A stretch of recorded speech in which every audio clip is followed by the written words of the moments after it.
Aniu tá me chun nod campála eile a thospáintíomh. Tá me chun ce foríise a thógáil. Is minic agus muid sa chail is féiling isce báistí a bhailú, agus an sin ce a bheith agin. Beidir ar lámh in ní, nó fiú ar an ruaige in ní.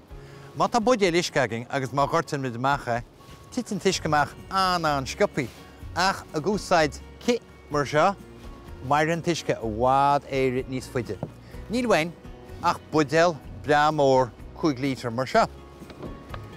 É líonta le huisce agat, fá bór an channa isce agat an sin, agus ní gácha cheangail leis an téip seo.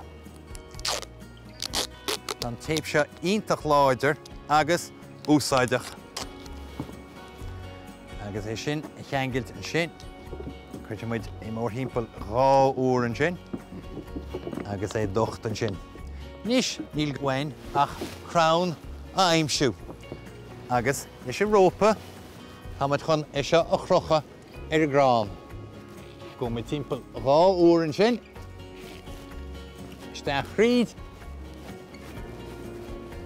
agus tá lúb deas agin an sin. Agus ní gádung an sin ach an budéil a chrocha isteach. Agus an budéil crocht agin an sin, be an budéil mar sin, agus é breasásta croch an sin níl an tuisce siilebach, ach ní gádung a chas an sin, agus ar lámha in ní. Nuair an lámha nite, beit me dé a chur reis mar sin.